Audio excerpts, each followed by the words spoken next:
AM 970 WSTX. And we've got Danica David, the author of the day, but from yesterday and day before, the artist of the day, of the year, of the millennium, teaching children in our schools, in her studio in the day. Oh yes, Creative Callaloo. Hi, good morning. Good morning to you too. Thank you for those compliments. I don't know if I live up to all of them, but I will try. All right, good thing, good thing. All right, well, it's I'm very happy to have you here, and you know, everyone knows you as the artist that you are. Yes. And the way you take those vibrant colors and scenarios, and it's like, wow. Okay, so the question that comes to mind all the time is, well, okay, where was that writer hiding all of this time? So there was a journey somewhere, and you know, something was going on, something was percolating, something happened. Because some folks, you know, they're born, and it's like they were born with a pencil pen in their hand, and then some of us, the youngers, not the youngers, but some of us later on, something just hit us and boom, and I gotta write about it, you know? But there's everything in between. Tell us about your journey. Well, my journey began about 20 years ago when I bought a book. I bought a book that said, it was called How to Write a Children's Book, and that sparked it all. And I wrote a manuscript. I still have it tucked away someplace. One day I will follow up and actually do the illustrations for it. So that started my journey. You know, in life we have all these different things and hopes and dreams that we want to fulfill, and I like to write them down in my journal. So I wrote it down in my journal 20 years ago that I wanted to write a book, and then years passed. You know, going to school, getting my master's, that really prepared me because I had to do a lot of writing. I had to write 30-page reports, 40-page reports, and that really helped, you know, with my skills, develop my skills as a writer. Right. So, Creative Callaloo now came about 3 years ago when I approached the lovely Winifred Oyoko loving. I actually, before I approached her, I read her book of poetry called Spontaneous. And I was like, wait, it's like I'm reading about my artwork. And so I contacted her and I told her, you know, I would really like to write a book showcasing my artwork that, you know, that complements her poetry. And she was like gung-ho. She said yes. You know, she was so happy. And that's how the journey for Creative Callaloo began. And we were brainstorming together, and actually I thought, you know what? I need to make this more interesting. So why not add some recipes to it? So I did, and I introduced. I spoke with my cousin Mark E. Davis, who's a well-known chef on Island. He's an accomplished chef. Presently, he's working at Balger restaurant, and I spoke with him. I asked him if he would join us, and he said, okay. So when you get yes from everybody and happiness, why not? You know, why not pursue your goal, you know? All right. Well, I have to say that this book, and I read a poem out of it earlier, and I'll come back to that, is in a way a kind of a potpourri of all things cultural, artistic. The word escapes me right now for food, but it is not. And in fact, let's turn it around. Let's talk about what it is, because it is so much that I said to the folks that I think it's one of the things that they should look at as to add to their collection of books. But I read a poem in here, and it's called Green. Okay, and I don't read it again. I read Green. Yeah. And you know, poetry is one of those things that, like a lot of things, is interpretation. Sometimes it has a message that's clear, and other times it's like you hear it. And what I got in Green was that last night, a certain individual who has reached that age went to the village. You know? Yes. And you know when they go out your door, Yes. and of course you're always thinking about them coming back the same way they went out your door, Okay. you know? And so I read Green and I said, wow, the time has come. You know, for me, the time has come. Just be careful. Yes. Instead of at the parade, Just be careful at the at parade. the village. You know, and that is so fitting, especially for, you know, the climate of today, what's going on in our community, you know. And this book is truly a reflection of our community. It starts, well, I was inspired by my grandmothers. My great-grandmother, her name is, God rest her soul, love them so dearly, Asalita Fleming Wyatt. She was born in 1912 and she died in 2012. And her daughter, my grandmother, Esther E. Davis, who was born in 1930 and died in 2013. Now these women, let me tell you, they were awesome, okay? They taught me everything, of course, along with my mother. I have to give my, but you know, something special about grandmothers. It's something special. Yes, you Something can get away special. with stuff, you know, and you listen more to them for some reason. Could I ask a question? What's the name of the book? It is called Creative Callaloo, Art, Poems, and Recipes Oh, that's the one we were talking inspired about. by the Virgin Islands. And I just want to read this excerpt, the tribute that I wrote to these beautiful women. The longest yarn has an end, and hold tight, the slack will come, are memorable words of wisdom that my great-grandmother Asalita shared with me many times during her lifetime. These words ignited tenacity in my spirit and helped me to press on to complete this book.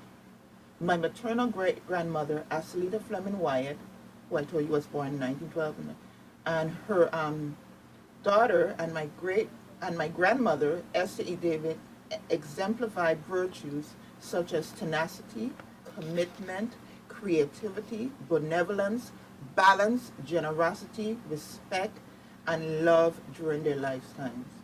I do my best to practice these virtues. All right.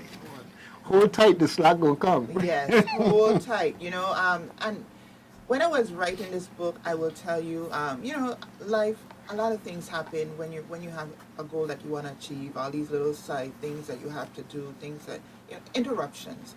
So I must give Winifred Oyoko loving, you know, props, you know, praise her because she pushed me to continue this book, you know, to complete it. And, you know, sometimes when you're doing something, you'll be like, what I get myself into? What I say I doing, man? I could be doing something else. This is too much, you know?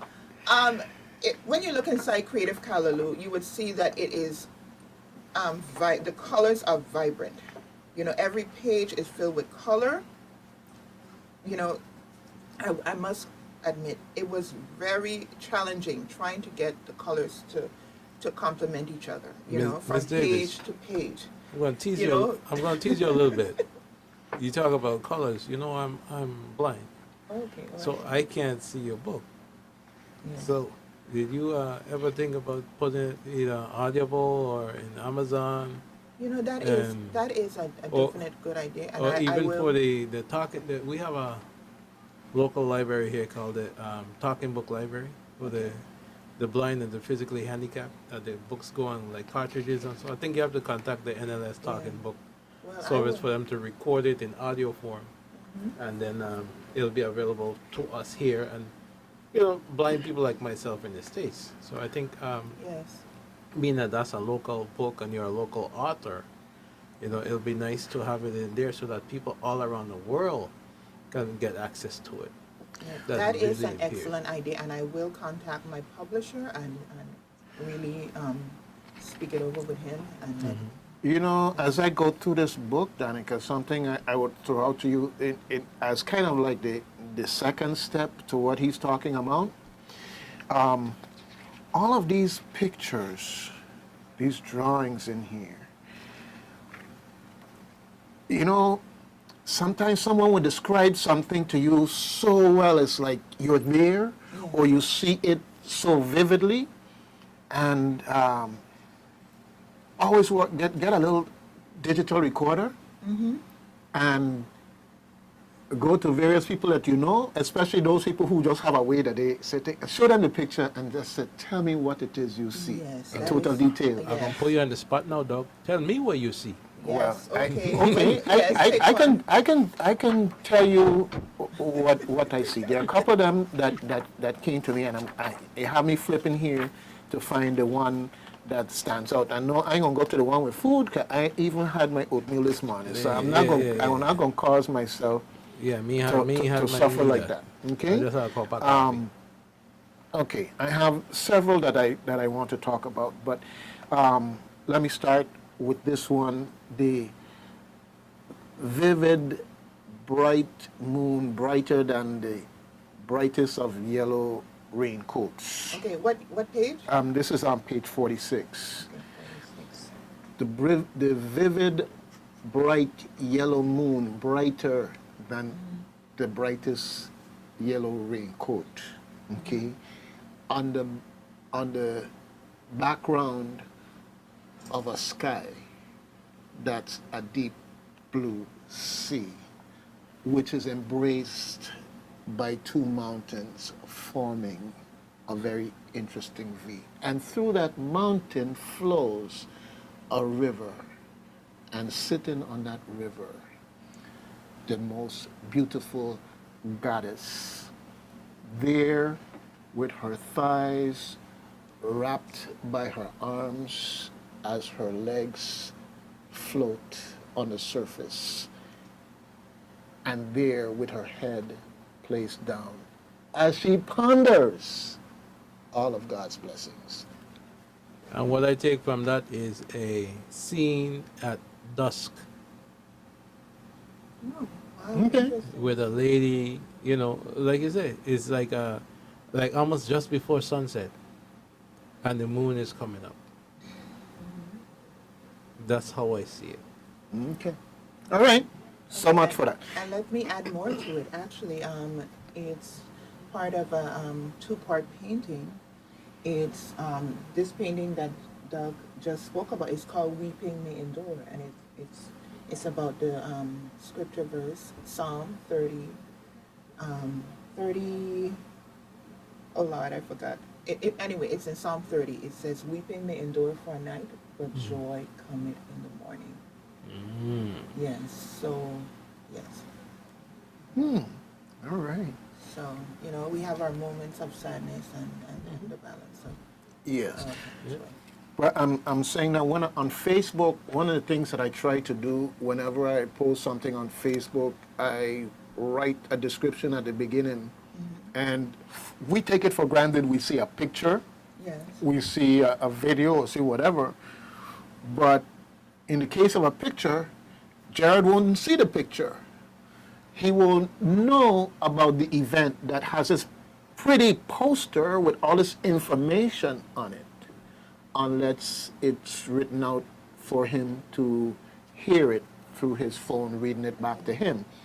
And there are these things that we take for granted. So I'm just throwing it out to you in that context, that maybe part of, because just to read the words sometimes is not enough. Sometimes the picture is so powerful.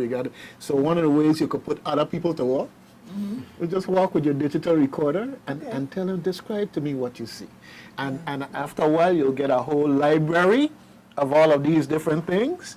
And there with the words will be this descriptive, and it just, next thing you know, persons who are visually impaired, numbering in the millions. Hey, that's a lot of books. Yes, and Yeah. could I just read the poem that Winifred Oyoko wrote that goes with this painting? And the painting again is Page? It's on page 46. The same one. Weeping may endure. It says, she lovingly lifts her arms to the creation she represents. Having suffered extraordinary fear, she now stands confident, unfettered, an exuberant, healthy canvas. Once empty, obsessing alone, she is fully nourished. She can, without bounds, unlock her golden doors, enlightened.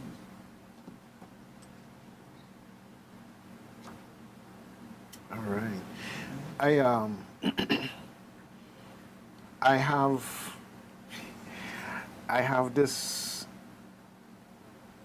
video of poetry that was done at Landmarks, and I think that more and more we need to not just have poetry readings, but we need to have them recorded Yes. for posterity. Because you see Maya Angelou, of course, she's gone now, God rest her soul. Yes. And you see her reading some of her poems, and it's so Yes. powerful. Oh, yes. And I think that that's something you hear about jazz in the park, and you hear about sunset jazz and this jam and that jam. And I think we need more poetry readings, and they need to be recorded, because it's part of the community fabric. That unless you do the recording, it's like the fire right there. It burns and the smoke goes up, and then it's ashes, and everybody moves off and can't even come back and find where the fire was before. Or the radio show. That's why we record what we do, because otherwise it goes up into the sky. And so definitely we can use more of that. Now, I want to say that you have a very special way of working colors. Yes. And vibrancy is part of your trademark. Yes, it has been for years. Yes, it has. You are an artist. You see, you see, Gerard, I don't see, you don't listen to me. Everybody else got to tell you why they'll tell you. You don't listen to me. You like the Mari, okay? You describing the thing, so I automatically. Nah, I'm just messing with you. So she's an artist. Well, Gerard, also when someone could make the food for you from the book, and you could taste it and describe it. Okay. Yes, that would That's be. a good idea. And I like to eat too. And for the person that inquired, Danica had her book signing last week, Thursday. Yes, and Yes.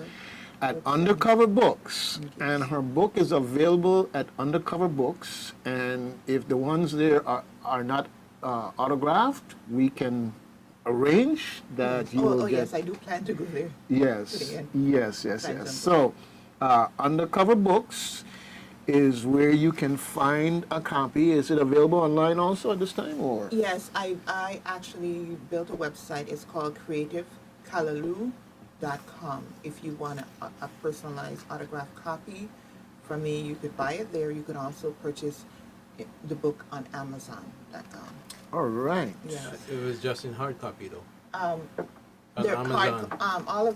they're all a hard copy. They're all a hard copy. So design. because sometimes Amazon has the digital copy. Oh no, no digital right Okay. now. We just have it in hardcover. No, that's why. Yeah, That's why I asked, so yeah. you could clarify it, Yes, because yes, somebody thank might you. think, oh well, we can Yeah, the purchase Kindle, it and use yes. it with a Kindle. No, not yet. You know? That's not available right now. Mhm. Perhaps in the future it will be. All right. And Yeah. I see one here. How to make limeade. I have this very good friend. I would want to call him a mentor, in the sense that they are my senior. It's good to always remember that you just don't know where things going to come from.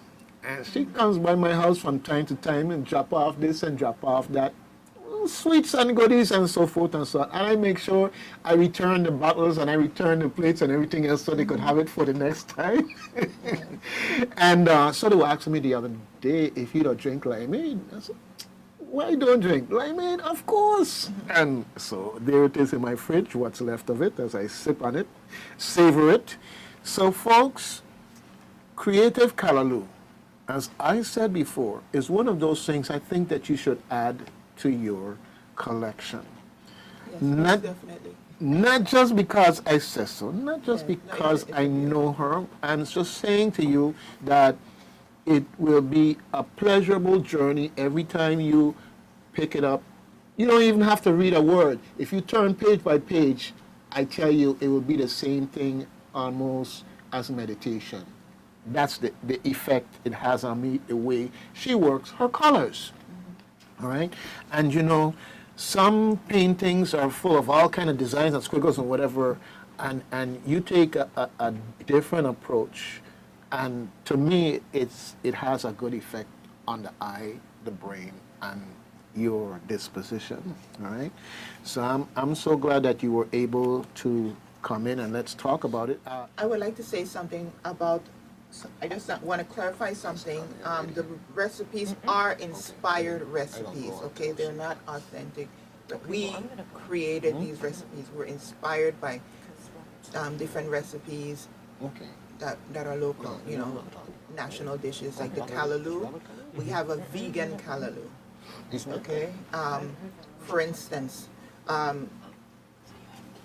instead of doing the Vienna cake, we did Crucian cupcake, and we used the batter from the Vienna cake, which is a pound cake recipe, and we introduced the Crucian cupcake.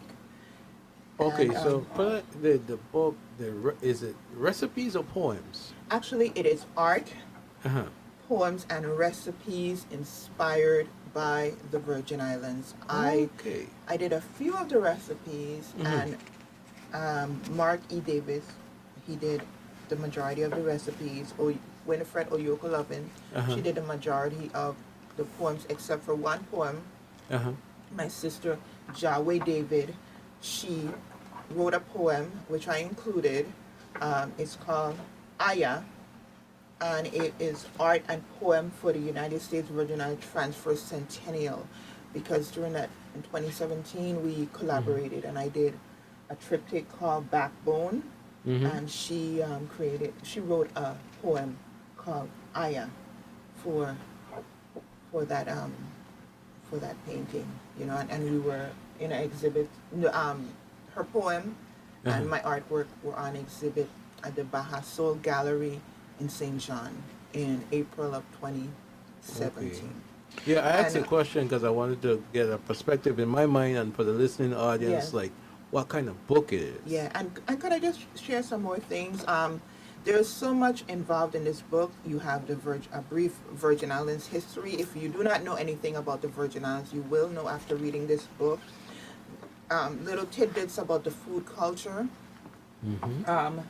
Under every recipe, there's an author's note that really speaks about Virgin Islands food culture. You know, for instance, in the Virgin Islands homegrown salad, it mentions many farmers market and roadside stands on Cinque offer an array of freshly grown produce. It lists some of them. Then it mentions some of the several farms and markets that are on the island, like Art Farm. Let's see here, Rich to Reef, Seja Farm. Those are some, you know, among others that are on the island. Okay, and also Mark E. Davis, he created a recipe called tolones. And the author's note, it just talks about the influence of Latin cuisine in the Virgin Islands. From Tostones. Yes. Well, no, his own is tolones. Yeah, I know it's Tolones, but it sounds like Tostones. Okay, but it Yeah. sounds like tostones. But the interesting thing is that his recipe tolones, it means heels in Spanish, and it is actually well, this tostones, you know, you pound the plantain, but there is a recipe which is quite similar to his at Anita's, which is called little spiders. That's when you shred the plantain. Okay. So his own, you shred the plantain, but then you stuff it with seafood. Ah. Yeah, and it was, you know, he served that dish at the book signing at Undercover Books and Gifts. Yes. So what I would like to say is one of the reasons the book took me so long is because I started the book from cover to cover. I use a program, Adobe software program called InDesign, and I didn't use a template. I started everything from cover to cover, the layout. I took all the photographs, did all the paintings. Yeah, the fun thing about taking the photographs for the food is eating it afterwards. That was fun, trying all the food, and yeah, so I did all of that. And you know, that was very liberating for me to stretch myself as an artist and a graphic designer to actually create this book from scratch, you know, with a blank canvas, the same way I do my paintings. And the good thing about it is that I showed it to a publisher, and he was thrilled, and he signed me immediately. You know, he was just wow, so impressed with the book. So it's not self-published. The publishing company is the Editorial Campana, and it's based out of New York. And you know, all the glossary, every color I chose, every font, everything, you know, and yeah, it was divine, you know. It was like heavenly inspired, you know, like just like the Lord just gave me this. Well, He gave me this vision to create everything, you know, and to put everything together. Well, Yeah. speaking Well, of it inspires me to want to read. speaking of visions, you know, again I come back to poetry and how each person sees it, and art has a way of sometimes doing the same thing to people, and different people look at something and they pull out something different or whatever. But I was looking here in the index, and you have a picture here, and the title under the picture is Love Thy Neighbor. Yes. All right? And typically when you hear that term, love thy neighbor, it's the person across the street, it's the person down the road, it's the person you meet up in, right? And it struck me because love thy neighbor, and here is a young lady holding a mirror and looking at her reflection. Yes, You got to yes. love yourself. Yes. For starters, to be able to really share the love with Yeah. others. But if you look in know? the mirror, there are various, it's a collage mirror with different faces. So is when you look at yourself, you see others. You know, it's not just looking at love. You're loving yourself too, but once you love, like you say, you love yourself, you can love other people.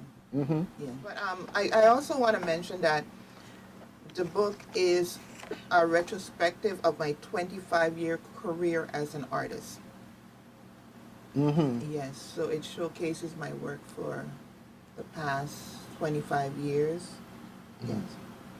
All right. So I just want to mention that, you know, I plan to do an exhibit in April, a retrospective exhibit, but I wanted to do something like a keepsake, so I decided to come up with the idea for this, well, also to do this book as a keepsake. Yeah. Yeah, and it's for art, poetry, and food lovers. So if you're one of those, you're gonna fit in. You know, I think it's for, Well, it's I for love everybody. I see you have a picture here, Miss Asalita's and Miss Esther's pot. Oh yes, Okay. that is pink. Homage to my On grandmother page 37. again. Yes. And I say that, I mention it because I never witnessed them cooking. Okay? But there is an image that I have in my mind, and I'm wondering if it's one of those things that you've done already, or maybe just waiting to come out. And that is Esther in her chair. Because every time we come from school to Yeah. drop off the children, she was there in her chair rocking back and forth. And she was the taskmaster, in the sense that after I talk about homework first and food and this, that, and the other, you know, it was like the marching orders, and I could leave and she was the overseer. Everything was going to get done according to plan. So I just have this vision of her there in that rocking chair. And there's a painting on page 26. Okay. It's called Momi's Little Room. And we used to call my great-grandmother Asalita Momi. And this is a depiction of her little room. And what is a little room? A little room is the room attached. It's like it's offset from the house. Well, actually, it's attached to the house, but you would go in the back, and it would have the washroom, and well, you could call it a washroom, but it was built out of wood, and she would have her. It would be a washroom plus a storage, and she used to wear her underwear. I'm talking about my grandma's underwear. But anyway, just listen. they were like the real like bloomers. The bloomers. Bloomers, yeah. The bloomers. And she would hang them in there, and in that painting, I have some of her bloomers hung in there.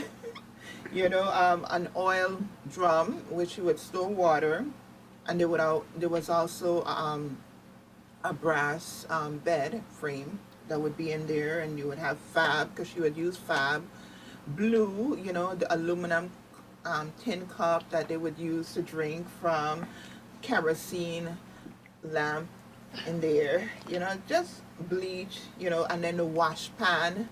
I think I know my audience, but I'm going to try a thing. Okay? Oh yeah, I forgot the coal pot underneath.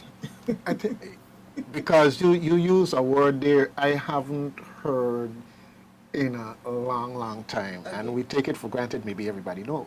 Fab. Fab. Fab detergent. Okay, fab detergent. Oh God. Yes. Fab detergent and blue. You remember blue? Yes. I still use blue on my those whites. little cubes that you would boil, and it would help to turn your whites whiter. Whiter, yeah. I still use that. Yeah. Where do you find blue? They used to, I got a whole box a little while back from those guys by Amigos in West. They had a whole box of this blue. That you put them in a little rag, and then you put it to dilute in the water. And what's old is blue again? Yeah, 'cause I do my own laundry. Yeah. Okay. All right. Yeah, there's so many of these terms that we hear. So that's when I heard fab, it's just like poof. Oh yes. And the washboard. The washboard. No, the washboard. I've seen the washboard and those things, but I grew up seeing my mother with those things and those things, but you don't see those things anymore. You got an automatic washer now. Everybody wants to just push a button. Push a button, Yes, that's true. And then you had the one where you unlock it, you put the clothes in, and you lock it down, and it squeeze out all the water out of it. The ringer washer. The ringer washer, washer. all of those things, Yeah, I watched my mother throw one of them things out the house one time. I was like, this boy. Oh, I don't know what the washing machine do to she, but she get vexed, heist it up and pelt it out the front door. I was like, whoa. I'm sorry for that. Well, you see, it's just exciting how the book Creative Callaloo is just drawing us back to our culture, through the little things, even washing, all these little things that I've experienced growing up with my grandmothers living in the house with them, and just being able to share with the public right now through the book. On page 27, you have a drawing there called Heading Home. And I reflect on down the hill from where I live, there used to be a long row. And it ran from Church Street. For those who follow me, if you follow Church Street from down on the waterfront, it ends at New Street. And right across the street, there was a long road that went all the way down to the next street over. And back in those days, they didn't have running water. And there was a standpipe on Church Street, right there where Fisher ends at Church Street. There's a standpipe right there. And they would come down and with their buckets, and as we used to say, cart water. Those, of course, those who could carry things on their head and so forth and so on. But when I saw it, just brought back memories, because that was the journey heading back home. You went to get what you got. You Yeah. got it. Now you're heading back home. So, dog, you're telling your age now? If I tell him my age, Yeah. well, that was just 3 years ago, man. You know that.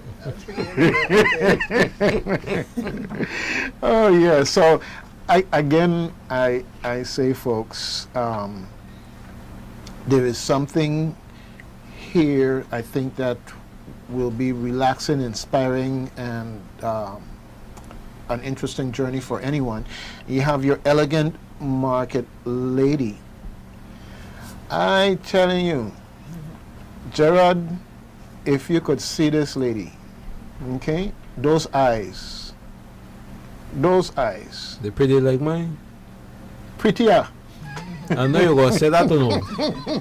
prettier. Okay, let's ask my triple K And across the street. She have on her head tie and everything. It's a beautiful picture, but those eyes, the eyes have it. The eyes have it? The eyes have it.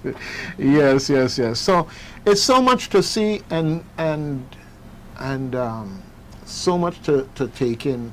And again, I have to mention the way you use colors.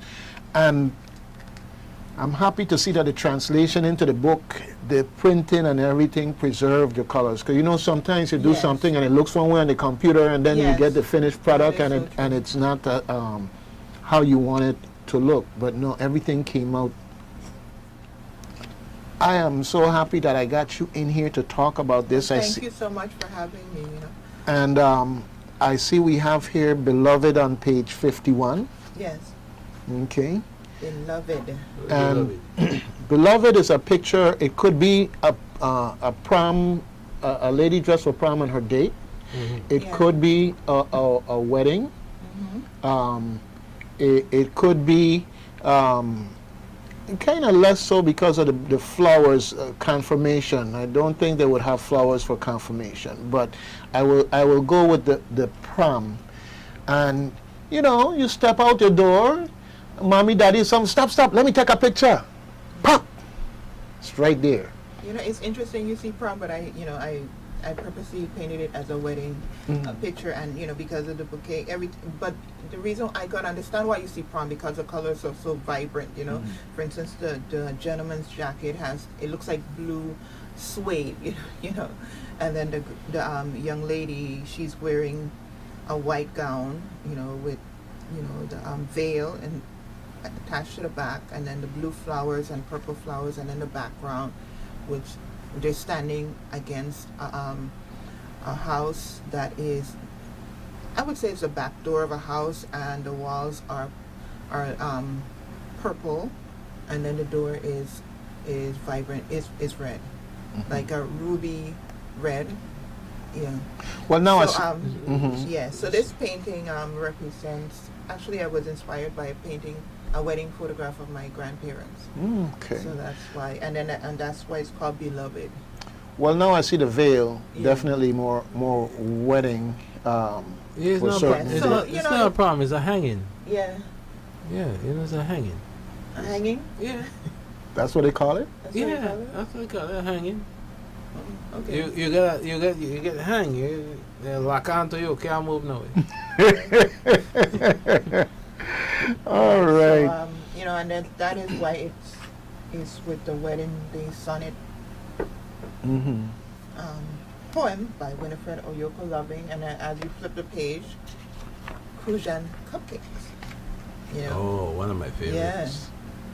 Tell you I love food, Yes. Well, when I make some, I'll make sure I bring some for you. No problem. Yeah. All right.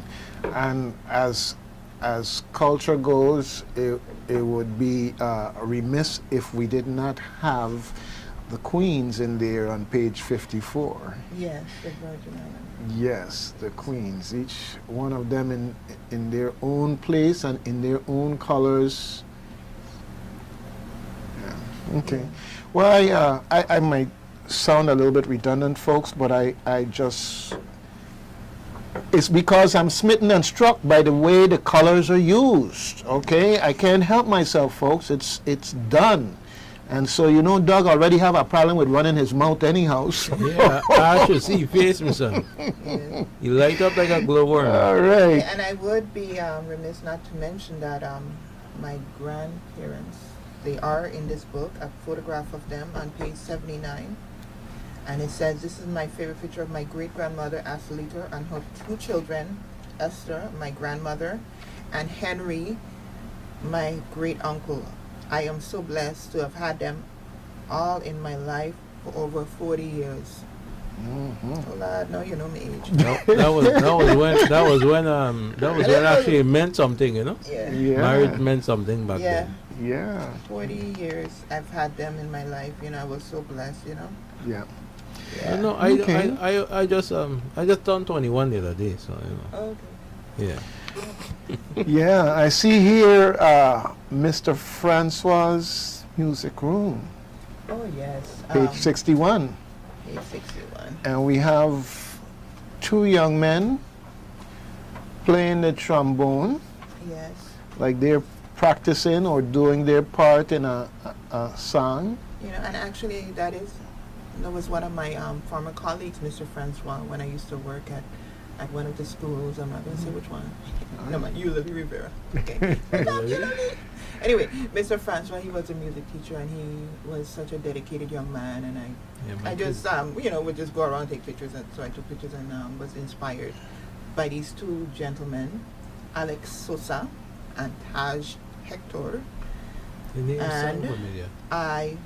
they were playing the trombone, and I created a painting. And you know, the interesting thing was this painting was part of an exhibit on St. Thomas several years ago. Caribbean color with the theme was yellow. So I painted it for the exhibit, which is sold opening night. But yeah, and I had to just include this, and I'm just, you know, I use actual people from the island, you know.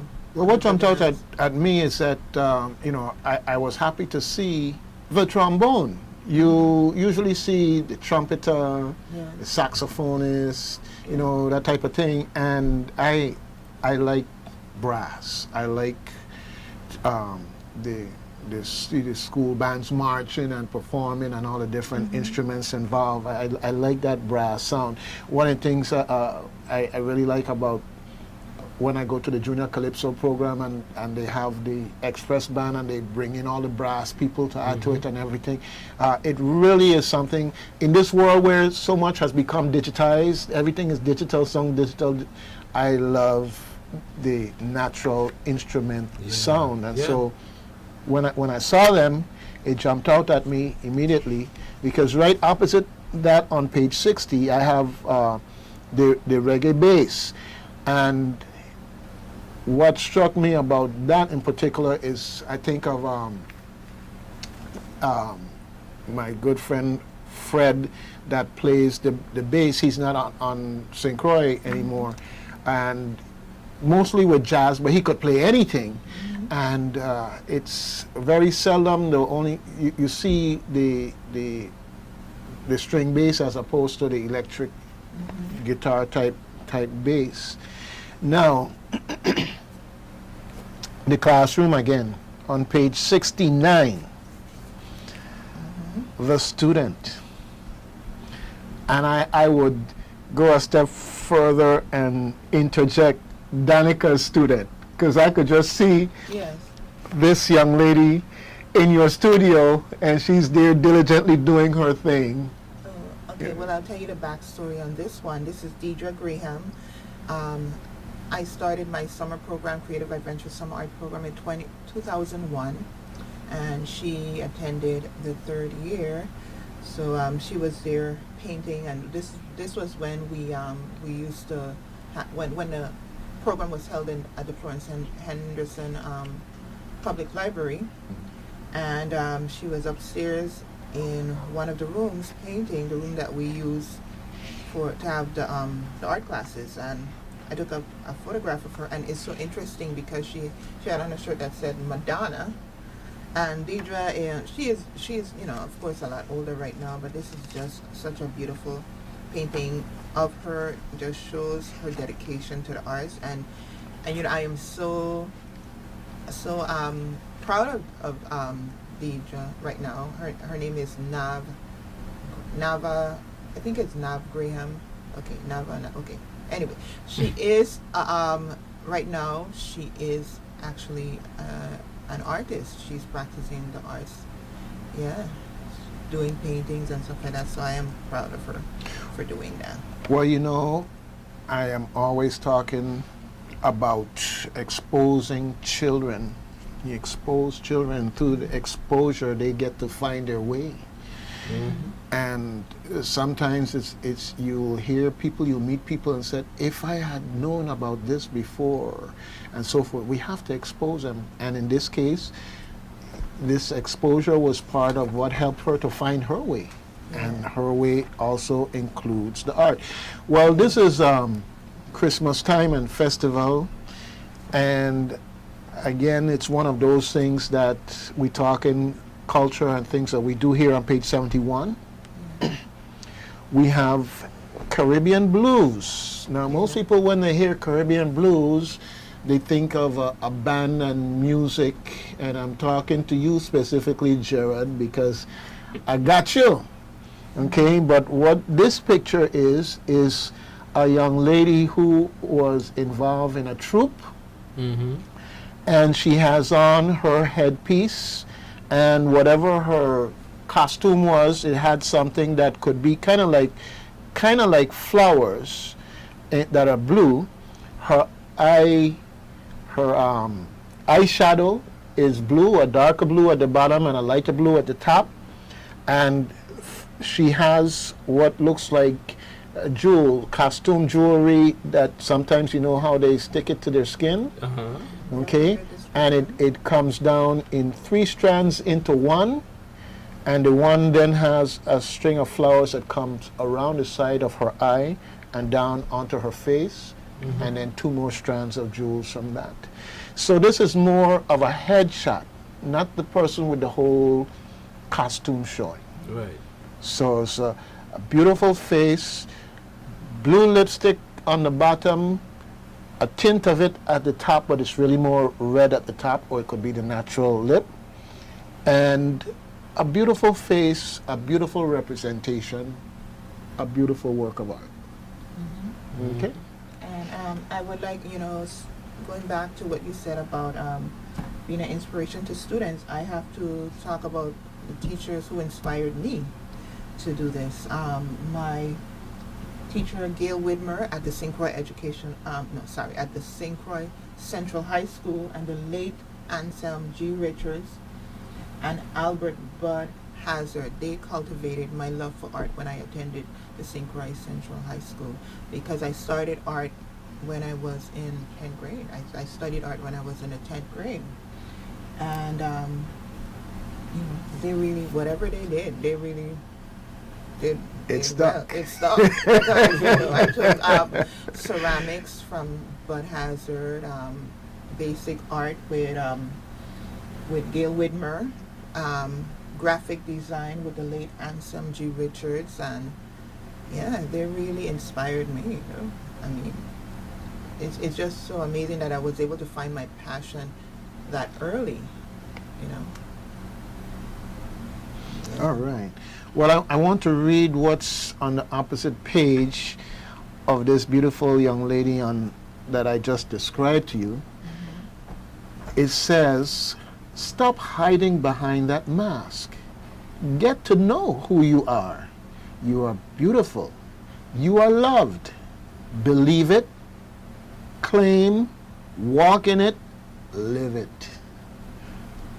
And that is by Danica M. David.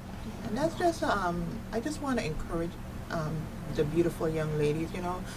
So many of us walk around, we don't feel beautiful, but we are, you know, we are. And I just wanted to put that in to encourage all of us, young, old. We are beautiful people. The Virgin Islands has beautiful people. Whatever skin tone, whatever eye color, whatever hair color, we are all beautiful people. Don't get bought and caught up into what the what the national media is showing us in those magazines. We have to love the skin that we're in. If you're dark like chocolate, if you're light like cinnamon, if you're the color of bronze, if you're the color of vanilla, love who you are. That's right. We're all in that divine image. Yes. And it's one of those things that we have to recognize in different ways. For instance, the Barbie doll. Oh yes. You know, so innocent but yet potentially so I know. destructive. Yeah, we've had women Really? who have actually had plastic surgery to transform their bodies into that image. Yeah. To be the That is Barbie so doll. sad. Yes. You know, when I used to buy my daughter's Barbie doll, it had to be a black Barbie, you know. Well, I'm going to tell you, for me, it didn't matter so much black, white. I would rather them have them both. And I remember having a discussion with my daughter about which one I like. Okay? And the one I like was the one that looked most like her. And the hair was most like hers. And I was descriptive and adamant and reflective and everything, so that by the time I was done over a course of time, she was fine with herself. She didn't need to be like Barbie or anything else. Not that she did before. I'm just saying that I listen to what you say, and it needs to be said more often, because at the end of the day, whatever accoutrements you get to say that they're going to embellish what you have naturally, those things too shall pass. Yeah. But what? And you're left with you. Yeah, but dog, when I say that, that was my order, you know. I didn't just pick it out like that. The young lady tell me which one she wanted. Yeah, that's great. That's great. But you also have the gifts that come, and the gifts come, and you know, I just got involved to make sure that they're all beautiful. You know, Yeah. I believe firmly that there is one human race. This whole thing of race has been used more as a divider, as a way of control and manipulation, and beauty is everywhere. Of course, there are the things that you get accustomed to.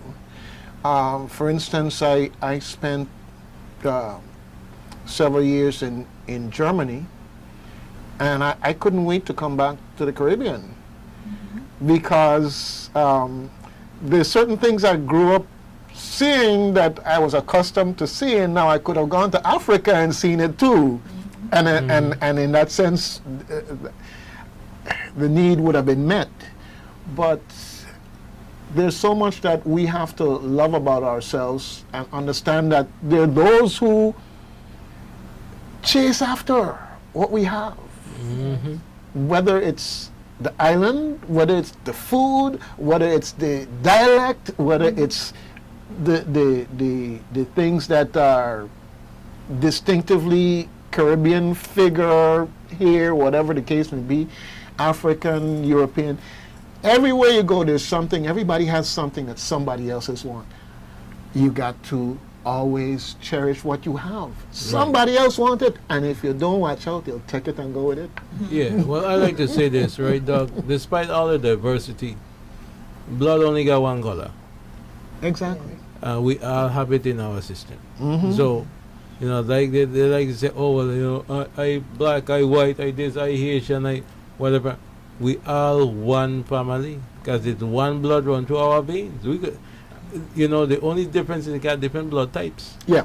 Well, let's keep it in the context of art, because beautiful art is universal. Because for me, you know, they say beauty is in the eyes of the beholder. Beautiful art may be in the eyes of the beholder. You have enough beholders that everywhere you go, there is beauty. There is beauty. And if this is your beauty, chase after it. That's fine. Because somebody wants this other one over here too. And I know why he's saying that? Because the artist, she real pretty and a dog. You have on the camera? Yes, I have on the camera. Well, so why do people can't see? Why? I don't know. She's there in their face all the She's in their face time. all the time. Okay. She's there in their face all the time. All right, and that was a very nice picture that they used there with your announcement for your book signing. Okay, And thank I had an engagement that took me in a different direction, so I wasn't able to come to the book signing. But this is even better because I feel forgiven in the context that there are people listening, and there's one who got undercover books holding one for them right now. Okay? Okay, So good. your journey here today has been fruitful, Yes. because you know the old saying that one the basket will be filled. Okay? Well, Danica, I really appreciate you coming in and discussing your book. Thank And you so much for having me. And I You're just welcome. want to say this. I just hope that everyone would really, who buys the book, would really enjoy it, because I put my, heart and soul into it. And it was just such a joy creating it, just putting everything together, the art, the poems, the recipes, they were hand selected. Took a lot of photographs. I had to choose between a lot of different various poems and all of that. But and the various art during my 25-year career that I had to choose from.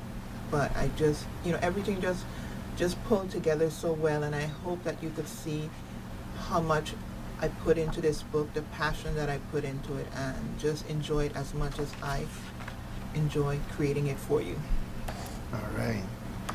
Well, you brought some joy here today, and you spread some joy through the airwaves till they run all the way to Undercover Books and had them put theirs on hold.